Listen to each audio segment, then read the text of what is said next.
Hello viewers, welcome back again CN series cartoon YouTube channel. और आज हम लोग डोरेमोन की movie Nobita the treasure island को एक्सप्लेन करने वाले हैं। अगर आप लोग हमारे चैनल पर पहली बार आए हैं तो प्लीज़ हमारे चैनल को सब्सक्राइब कीजिए और बगल में जो बेल आइकन है उसे भी ऑन कर दीजिए ताकि हमारे वीडियोस की नोटिफिकेशन अब तक पहुंचती रहे। तो वीडियो की स्टार्टिंग में हमें डोरेमोन, शिजुका, जियान और सुनियो को दिखाया जाता है जो कि हेस्पानिया वाला जहाज़ पर एक आइलैंड की तरफ बढ़ रहे होते हैं। तभी हम देखते हैं वहाँ पर एक और जहाज़ आ जाता है जो कि पायरेट्स का होता है। वो पायरेट्स अपना नाम जॉन सिल्वर बताता है जो कि डोरेमोन के जहाज पर हमला कर देता है। तभी वहां पर डोरेमोन के जहाज का कैप्टन आ जाता है और वो कैप्टन कोई और नहीं हमारा नोबिता होता है। नोबिता और जॉन सिल्वर में एक फाइट होती है जिस पर नोबिता जॉन सिल्वर को हरा देता है। और उसके बाद हमें दिखाया जाता है नोबिता, जियान, सुनियो, शिजुका, डोरेमोन सभी उस आइलैंड के अंदर चले आते हैं और अंदर में बहुत सारा खजाना होता है। नोबिता उन्हीं खजानों में से एक रिंग को उठाता है। जैसे ही शिजुका को पहनाती है वहाँ पर एक मॉन्स्टर आ जाता है। उसके बाद सीन यही शिफ्ट हो जाता है और हमें मैदान पर दिखाया जाता है जहाँ डेकिसुकी अपनी लिखी हुई पायरेट्स की कहानी सभी को सुना रहा होता है। ये सुनकर नोबिता खुद ही इमेजिन करने लग जाता है और अभी जो हमने ये सब देखा वो सब दरअसल नोबिता की इमेजिनेशन थी। नोबिता डेकिसुकी की नोवेल की कहानी से इतना ज्यादा इंस्पायर होता है कि वो सभी से कहता है उन्हें भी एक सीक्रेट आइलैंड ढूंढनी चाहिए जिस पर बहुत सारा खजाना हो। डेकिसुकी ये बात सुनकर नोबिता से कहता है कि ऐसा कोई आइलैंड नहीं होता है। ये सुनकर जियान और सुनियो नोबिता का मजाक उड़ाने लग जाते हैं और गुस्से में आकर नोबिता उन सभी को चैलेंज कर देता है अगर ऐसी बात है तो वो एक सीक्रेट खजाने वाली आइलैंड ढूंढ कर ही रहेगा। अगर ऐसा वो नहीं कर पाता है तो अपनी नाक से नूडल खाएगा। और ये कहकर यहाँ से नोबिता चला जाता है। उसके बाद हम देखते हैं नोबिता जैसे तैसे अपने घर पर आता है और घर पर आकर डोरेमोन से अपनी सभी बातें बताता है। जिसके बाद डोरेमोन भी नोबिता से कहता है कि इस इंटरनेट की दुनिया में ऐसी कोई भी जगह नहीं है जो कि इंसानों की नजरों से छुपा हुआ है। उसके बाद नोबिता डोरेमोन से कहता है कि उसे एक ऐसी गैजेट चाहिए जिसके सहारे वो एक सीक्रेट आइलैंड को ढूंढ सके। डोरेमोन नोबिता से कहता है इसमें उसकी वो कोई भी मदद नहीं कर सकता है और ये कहकर डोरेमोन वहां से जाने लगता है। तभी नोबिता डोरेमोन को इमोशनल ब्लैकमेल करने लग जाता है और कहता है अगर उसने उसकी मदद नहीं की तो उसे नाक से नूडल खानी पड़ेगी और इसमें उसकी गैजेट की कोई भी जरूरत नहीं पड़ेगी। और ये सुनकर डोरेमोन बहुत ही ज्यादा इमोशनल हो जाता है और नोबिता को एक गैजेट दे देता है। साथ ही साथ डोरेमोन नोबिता से ये भी कहता है कि इस गैजेट के सहारे एक आइलैंड को ढूंढना कोई बच्चों का खेल नहीं। ये बात डोरेमोन नोबिता से कह रहा होता है कि इतने देर में हमारा नोबिता एक आइलैंड को डिस्कवर कर भी लेता है। ये देखकर डोरेमोन चौंक जाता है और वो मॉम डैड को बताने के लिए जैसे ही नीचे आता है टीवी पर एक न्यूज चल रही होती है जिसमें बताया जाता है एक नया आइलैंड डिस्कवर हुआ है जिसमें जहाँ पर आज से पहले कोई भी इंसान नहीं गया है। ये न्यूज देखने के बाद नोबिता और डोरेमोन अब तो पूरा कंफर्म हो जाता है कि ये आइलैंड बिल्कुल नया है। डोरेमोन और नोबिता उस आइलैंड को ढूंढने के लिए निकल पड़ता है। डोरेमोन अपने 4 डायमेंशनल पॉकेट से एक 3D मॉडल जहाज को निकालता है जिसे नोबिता बनाकर नदी में छोड़ देता है और उस जहाज के सहारे समुद्र में पहुंच जाते हैं।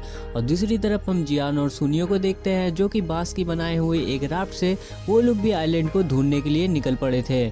उसके बाद जियान और सुनियो नोबिता के जहाज को देखकर उनके जहाज में जबरदस्ती चढ़ जाते हैं और हम लोग वहां पर शिजुका को भी देखते हैं। जियान और सुनियो डोरेमोन से कहता है कि उन्हें भी उनके साथ जाना है और उस खजाने वाले आइलैंड को ढूंढना है। जिस पर नोबिता और डोरेमोन मान जाते हैं और वो पांचों मिलकर उस खजाने वाले आइलैंड को ढूंढने के लिए निकल पड़ता है। और साथ ही साथ हम ये भी देखते हैं डोरेमोन के पास एक ऐसी गैजेट होती है जिसे पहनने के बाद आजकल की लेटेस्ट दुनिया पुराने जमाने की दुनिया में बदल जाते हैं।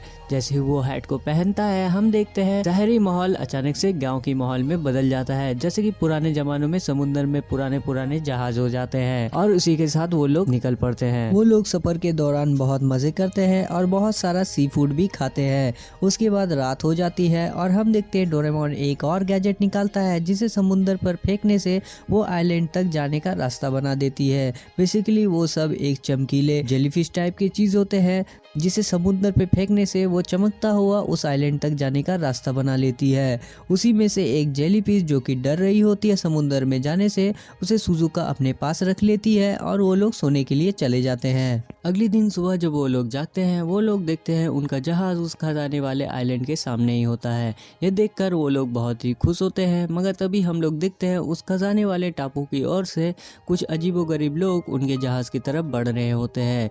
ये देखकर नोबिता और उनके साथी लोग डर जाते हैं, मगर डोरेमोन उन लोगों से कहता है डरने की कोई भी बात नहीं है, ये सब दरअसल इल्यूशन है और ये सब उस कैप्टन हैट की वजह से हो रहा है। तभी वो लोग डोरेमोन के जहाज के ऊपर चले आते हैं और वो लोग अपने आप को समुद्र के लुटेरे कहते हैं। उनकी बातें पूरी होने से पहले ही डोरेमोन और उसकी टीम उन लोगों के ऊपर हमला कर देता है। पहले तो डोरेमोन और उनकी टीम उन लोगों के ऊपर भारी पड़ता है, मगर तभी वो लोग भी डोरेमोन और उसकी टीम पर जवाबी हमला करने लग जाता है। उतने में हमें एक आदमी को दिखाया जाता है जो कि एक बड़े से कंप्यूटर में उन लोगों को देख रहा होता है। वो आदमी उस कंप्यूटर में कुछ टाइप करता है और हम देखते हैं वो आइलैंड एक इनविजिबल शील्ड से कवर हो जाता है और समुद्र के अंदर जाने लग जाता है। वो लुटेरे ये सब देखकर वो भी आइलैंड के पीछे पीछे जाने लग जाता है और उनमें से एक साथी सुजुका को वहां पर देख लेता है और उसे सैरा कहकर बुलाती है और सुजुका को अपने साथ लेकर समुद्र के अंदर चली जाती है।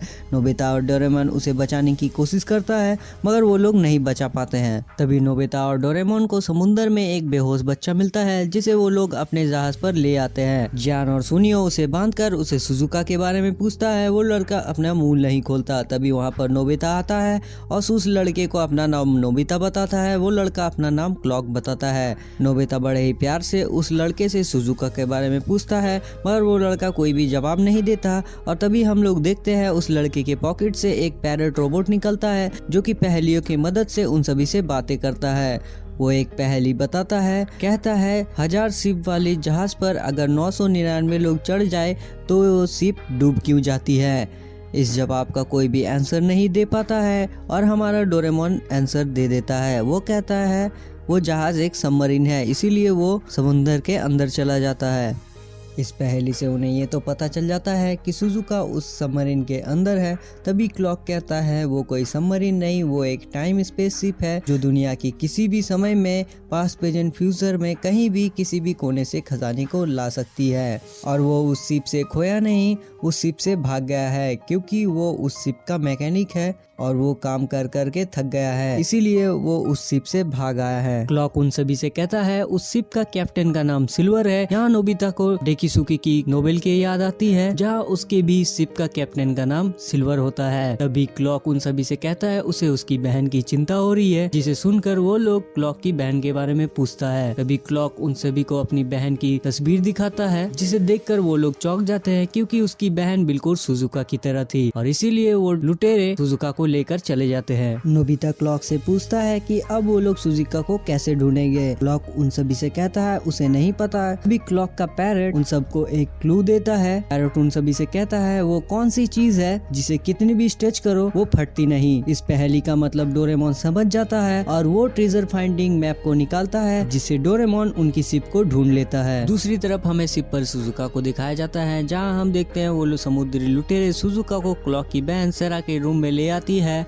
और सुजुका वहाँ पर सेरा को देखती है। सेरा सुजुका को देखकर पूछती है कि वो कौन है, तो सुजुका सेरा से कहती है वो समुद्री लुटेरे उसे जबरदस्ती यहाँ पर ले आए हैं। सेरा समझ जाती है कि वो लोग ऐसा क्यों किए। सेरा सुजुका को बताती है क्योंकि सुजुका बिल्कुल सेरा की तरह दिखती है, शायद इसीलिए उन लोगों से गलतफहमी हुई है और उसे वो लोग यहाँ पर ले आए हैं। सेरा सुजुका से ये भी कहती है अब सुजुका को टेंशन लेने की कोई भी जरूरत नहीं है, क्योंकि अब से सुजुका की जिम्मेदारी सेरा लेती है। यहाँ दिन पर सुजुका और सेरा एक मारिया नाम की लेडीज के ब्रेड शॉप में काम करती है और शाम होते ही वो लोग शिप के उस एरिया पर जाते हैं जहाँ पर शिप के लुटेरे खजाना को ला कर रखा करते हैं। यहाँ पर सेरा सुजुका से ये भी कहता है कि सेरा का एक छोटा भाई भी है जिसका नाम क्लॉक है और इस शिप का जो कैप्टन है वो उसके डैड है जिसका नाम सिल्वर है। उसके मॉम नहीं है क्योंकि वो बचपन में ही गुजर गए हैं। सीने ही शिफ्ट हो जाता है और हमें समुद्र में डोरेमोन की जहाज को दिखाया जाता है,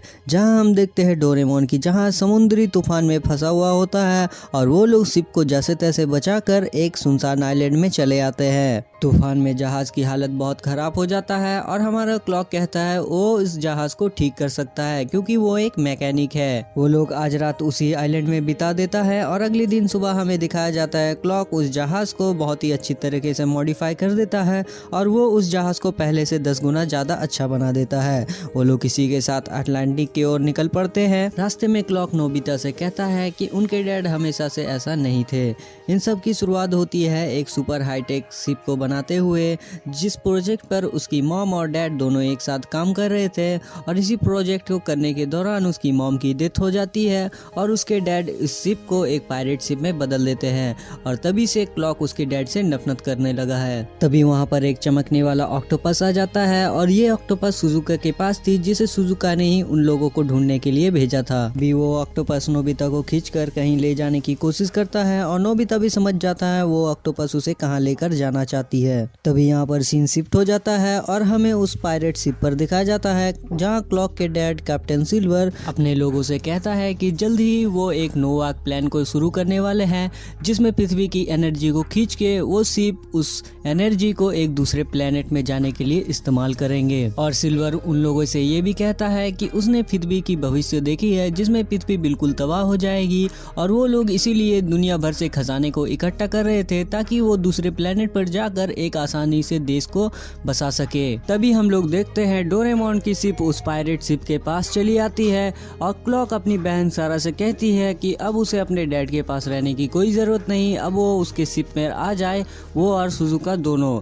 तभी सारा कहती है वो उसके पास नहीं जाएगी क्योंकि वो अपने डैड सिल्वर के पास ही रहना चाहता है। तभी सिल्वर डोरेमोन के जहाज पर मिसाइल अटैक कर देता है और उस मिसाइल के अटैक से समुद्र पर एक बवंडर बन जाता है और उस बवंडर में डोरेमोन की शिप खींचा हुआ चले जाते हैं और हम लोग देखते हैं वहाँ पर तभी सिल्वर के दो आदमी सुजुका और सेरा को पकड़ने की कोशिश करता है और इसी चक्कर में सेरा उस समुद्र में गिर जाती है और वो भी उस बवंडर में खींचा चला आता है। वो लोग डोरेमोन की राफ्ट वाली गैजेट की मदद से बच जाते हैं और डोरेमोन यहाँ पर सभी से कहता है वो शिप अभी अटलांटिक समुद्र के बीचों बीच में है और उस समुद्र के नीचे एक बहुत बड़े ज्वालामुखी है। अगर वो लोग उस ज्वालामुखी के साथ कोई भी छेड़खानी करता है तो वो ज्वालामुखी फट सकती है। तभी डोरेमोन और उसकी टीम क्लॉक से कहती है कि अब उसे ये सब रोकना पड़ेगा, उसे अपने डैड से बात करनी पड़ेगी और उसके डैड को समझाना होगा कि ये सब जो कर रहे हैं वो गलत है। तभी डोरेमोन और उसकी टीम क्लॉक के साथ उसके डैड को रोकने के लिए निकल पड़ता है और रास्ते में शिप के कुछ पायरेट उसे रोकने की कोशिश भी करता है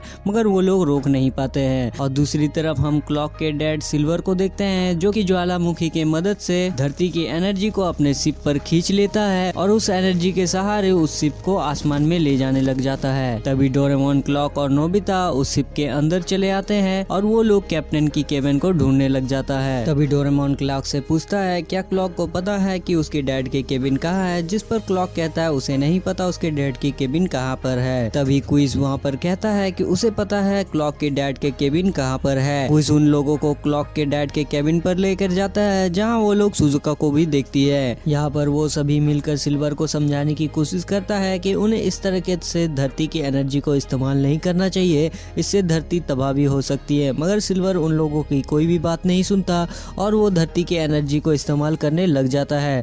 तभी डोरेमोन जाता है उस एनर्जी को रोकने के लिए मगर डोरेमोन भी उस एनर्जी के अंदर चला जाता है। तभी नोबिता डरते हुए डोरेमोन को बचाने के लिए जाता है और उसके पीछे पीछे सुजुका भी आ जाती है। वो दोनों डोरेमोन के बचाने के चक्कर में ऊपर से नीचे गिर जाते हैं। तभी हम लोग देखते हैं मिनी डोरेमोन जहाज को मॉडिफाई करके उसे अब पानी में ही नहीं हवा में चलने वाला भी बना देता है और उसकी मदद से वो डोरेमोन को बचा लेता है। सीन यही शिफ्ट हो जाता है और हम शिप के अंदर क्लॉक और क्लॉक के डैड को देखते हैं जहाँ क्लॉक धरती की एनर्जी को उस इंजन से अलग कर देता है और कैप्टन सिल्वर उसे रोकने की बहुत कोशिश करता है मगर वो रोक नहीं पाता है। कैप्टन सिल्वर क्विज से हार मान लेता है और वहीं हम लोग देखते हैं डोरेमोन और उसकी टीम वो लोग भी वहाँ पर आ जाते हैं। क्लॉक और उसके दोस्त मिलकर सिल्वर को समझाता है कि उसे ऐसा नहीं करना चाहिए, अगर वो धरती की एनर्जी को इस्तेमाल कर देता तो शायद धरती तबाह हो जाता और वो लोग नहीं बचते। उसे सिर्फ अपने बच्चों के ही नहीं और भी बहुत सारे बच्चों को भी चिंता करनी चाहिए। सिल्वर अपनी गलती को समझ जाता है और वो ऐसा दोबारा कभी नहीं करने का कसम खाता है और हम लोग देखते हैं क्लॉक और उसके सभी लोग अपने डायमेंशनल में वापस चले जाते हैं। मूवी यहीं खत्म हो जाती है और अगर आप लोगों को हमारी एक्सप्लेन वीडियो पसंद आ रही है प्लीज हमारे चैनल को सब्सक्राइब कीजिए और वीडियो पर एक लाइक भी कर दीजिए। मिलते हैं अगले वीडियो पर, तब तक के लिए